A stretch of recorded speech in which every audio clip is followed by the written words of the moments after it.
Right then, welcome to episode 2 of the information series about our new equipment. So today we're going to focus on foam rollers and what they're good for, how to use them in different ways for different muscles, and really what their aim is. So first of all, I'll start with a bit of anatomy, just so you understand how the process works. So you've obviously got connective tissues, you've got muscles. These are really good at promoting blood circulation and loosening muscles that are tight or muscles that are sore, good at getting the blood flow around them to help remove some of the lactate and help them recover. So you've basically got your muscles, but on top of that you've got really thin layers of connective tissue called fascia, and that fascia kind of holds you all together and keeps your muscles in the right place in your body. When your muscles get tight, or you feel maybe you've worked, maybe you did something and your legs are sore, and you'll feel there's maybe a reduced range of motion in a certain movement. That's often because the fascia has become sticky to your muscle. So a big range of motion, so for example being able to get into a deep squat down there easily relies on good range of motion and the fascia gliding over your muscles. So when you have a sports massage or you foam roll, in essence what's happening is, if that's the muscle surface and you've got the fascia on top, it's moving and trying to release that sticky tension so that they're moving more freely over each other. So that's one of the good things that this can help with. It's obviously a cheaper sports massage. So I would use it maybe as part of my warm-up. So if I knew that I was going to do squats or deadlift, something lower body, I'm thinking, okay, I'll say if I was going to do lunges. So lunge here. So what I can feel already straight away is I'm quite tight here. And if I'm quite tight here, it might stop me from getting nice and upright from my knee to my shoulders. So I can feel like I want to roll it out here a little bit, my quads. If I was squatting here and I wanted to get a nice deep squat, if I was to go any deeper, I can feel that because my glutes and hamstrings are a bit tight, I'm going to actually lose a good position in my lower back. So I want to loosen my hamstrings and my glutes. You could also think of it with just a treadmill test coming up. If you felt like your calves were really tight, you could use it for that. So the way I would use it is I'd roll the muscle group, and I'll show you how to do that in a minute, and then do a stretch afterwards. That way, the stretch, after you've rolled it and you've loosened it up a bit, the stretch, you'll be able to get into a deeper stretch, which will be more effective. So I'll start from the bottom to the top. I'll roll a muscle, then I'll show you a stretch for it. So, like I mentioned in the last video, we've got this one, which is a bit more aggressive. It's a higher density foam. So in big muscles, like hamstrings, like maybe lats, this might be a good one for. But I wouldn't want to do this, say, like in my calves. I know my calves got me tender and it's pushing the muscle right up against the bone. So that would be a sore space, so I might do this one, which is a bit softer. So I'll start with my calves. And there's no science, there's no major science to it really. What you've got to bear in mind is the direction that the muscle moves is the direction where the fibres are. So I'm doing your calf, does that plantar flexion, so that's shortening in that direction, so that means the muscle fibres are running along this length here. So I'm going to be rolling up and down there like that. Same, your hamstrings are like that, your quads are like that, your pecs go across, you're kind of in a diagonal, shoulders. When it comes to back, up and down as well, so most of the time it's up and down along your central axis. So for a calf, I might start from the bottom and just relaxed and all the way to the top. I work different angles on the inside. If I find any bits that feel lumpy, good chances there's a knot or it's a tighter area. So I might hang out there and spend a bit of time on it, just going over it. For me, I can feel it's quite tight there.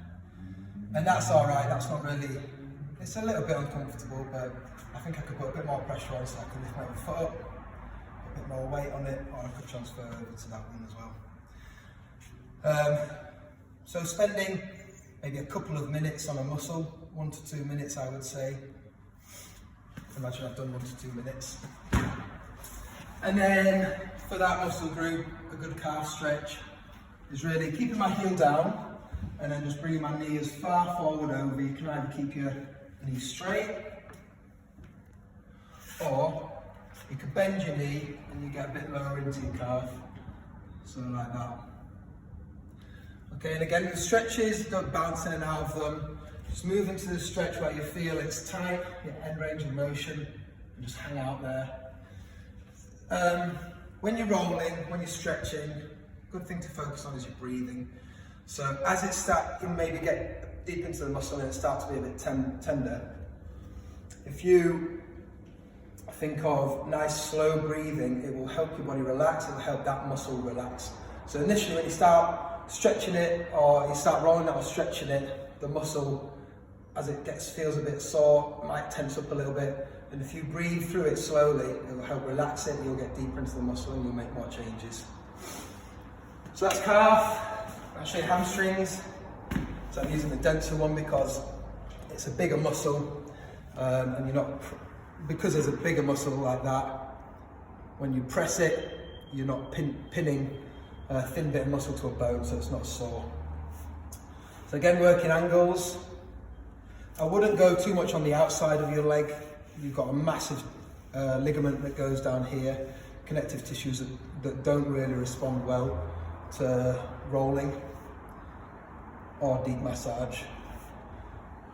And I often get a bit sore on the inside of my, right there. So spend a bit of time doing that. Again, find somewhere that's a bit gnarly and spend a bit of time on that. Hamstring stretch, dead simple one, just like that.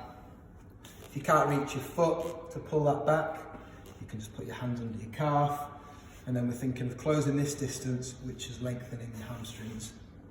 And just hanging out there. This is a really good one to concentrate on your breathing, because you can literally just let your head drop, and just take slow breaths in and out. In for 5 seconds, out for 7. It's better to breathe out for longer. Yeah, and obviously I do it on the other side as well. So it's hamstring, quads. Go soft for this. I would start at my knee and go upwards. And again, you can control how much weight you put on it. Obviously, the more weight you put on it, the deeper you're going to get into the rolling. We're going up and down. And like I said, if I was doing lunges, I often get tight in my hip flexors. If you spend a lot of time sitting, you can get tight up here. So maybe struggle to get into, as well if you're going into a deep squat, strangely enough, if you've got tight hip flexors, that can stop your pelvis getting in the right position. So rolling your hip flexors up here, which is the top of your quads, where it meets your hip bone, is a good one. And working the angles, up and down, that's the top. And then, for me, the belly of my quad here gets quite sore as well. So actually, I went conservative and started with a softer foam roller, but I think after doing this, I could probably move to the denser one. And again, breathing slow, don't hold your breath. Try to be as relaxed in your body as you can, even though you're a bit under tension, to just support your body weight. And then for quads, my favourite one is, even just in this lunge, if I think of pushing my hip forwards, that's lengthening my quads there. Another view is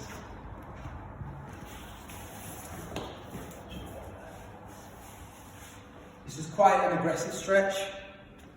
So do you want to just come around this side so you can see? I'll do this same left leg.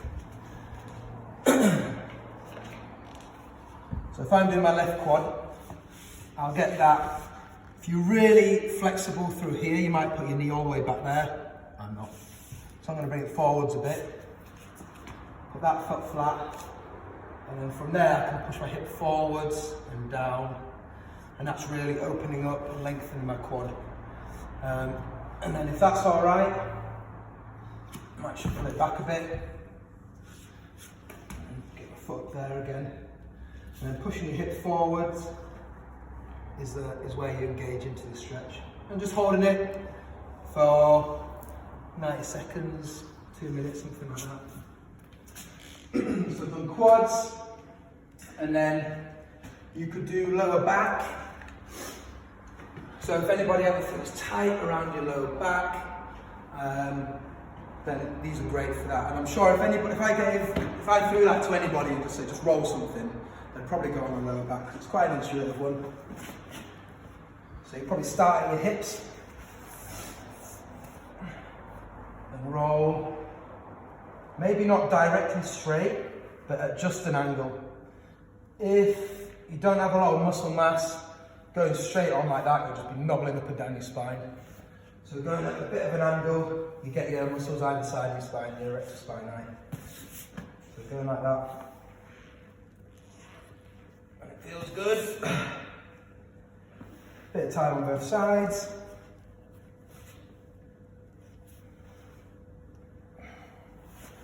And then a stretch for that might be unlock your knees so it's not so much on your hamstrings, and then just let your head drop. Another one, so you could do twisting movements for that. So if I just cross over one leg, then I'm going to aim for my opposite elbow to go on the outside. There, now I'm twisting and looking behind me. It's a really nice one in your lower spine.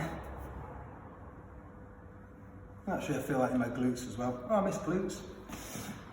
Right, so glutes, you're sitting on it, and you go in from your hip bone to the bottom of your butt, basically. Working the side of your glute, here, gluteus medius. That one's normally quite soft for people. That's a really good one to do if you're about to do squats, because that helps keep your knees out and stops them caving in this muscle group. So by massaging it and then stretching it, it's also increasing the blood flow, which is good for preparing it for exercise. But that's a good one. All these you've just got to try out and see. Ooh, you'll notice one that's good for you. For stretching that muscle group, your glutes, you've got a deep lunge. So you start in a press-up position, bring your foot outside your hand, and then you're going to drop your back knee. Okay, so that position there. If you don't feel a stretch there, I mean, I feel it. This is, for me, the best stretch for lower body that you can have.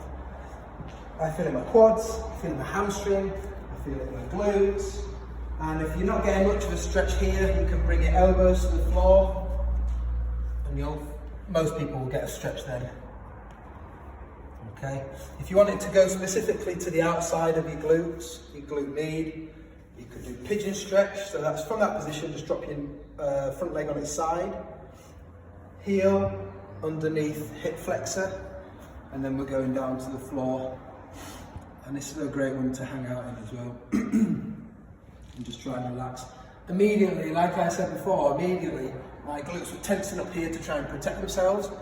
So I just had to breathe and concentrate on trying to let go of that muscle.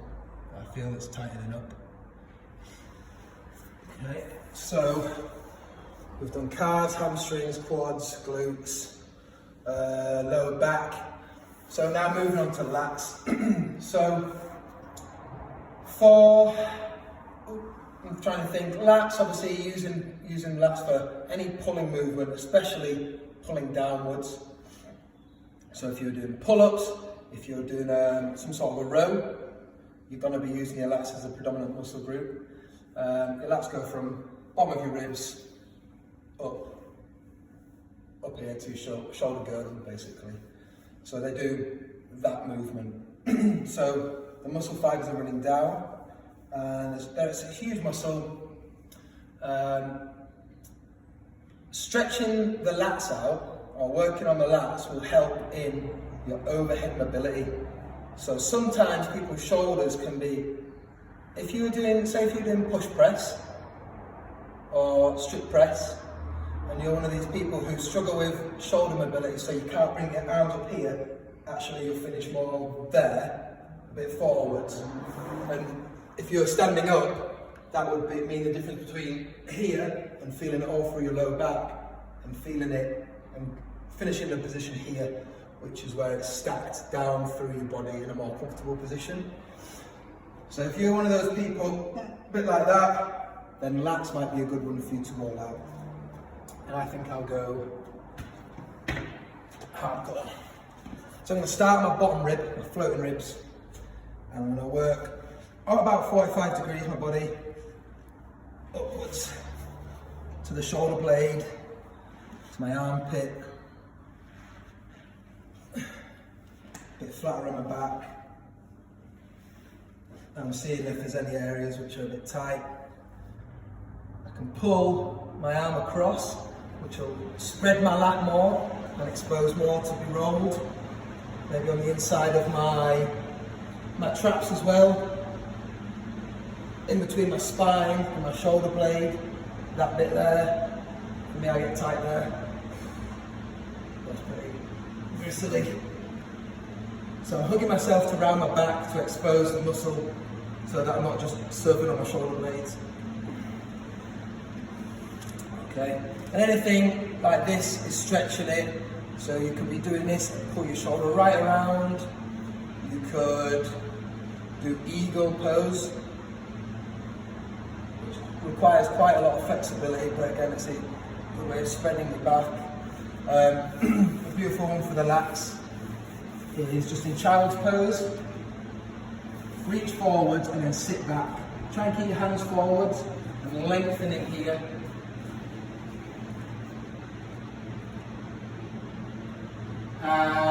Another way to get deeper into your lats, if you bring one hand onto your centre line, and then you lay on your arm in the same position, that gets the lats specifically as well. This is also opening up my upper spine, so my thoracic spine, like that. Doing these stretches will help open it up, which will help with overhead positions. There. And again, hanging out in those positions for about a minute and a half. So I would say they are the main muscle groups that people would want to stretch. I think the last one that I'll mention is your chest.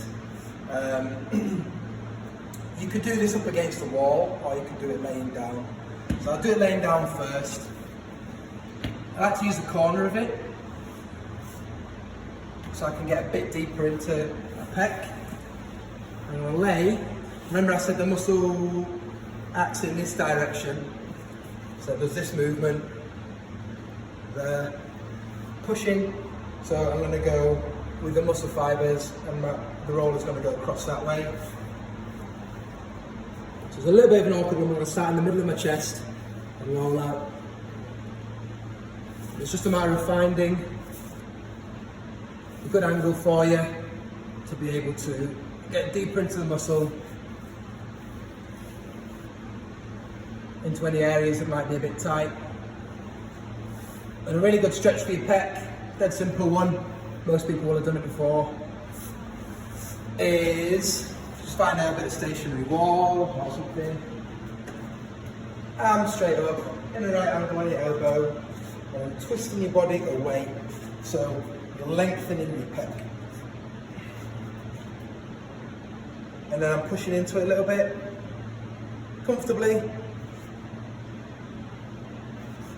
Good reason why you should do that instead of that is that this one places quite a bit of stress on your inner elbow here. That takes it out of it, just against my elbow. Now I'm looking away, which also stretches muscles in your neck, but a little bit on your traps too. So, been through a few there. If you've never done it before, just try them. You'll learn about bits of your body that are tighter that you never thought were. Great thing to do before any sort of exercise.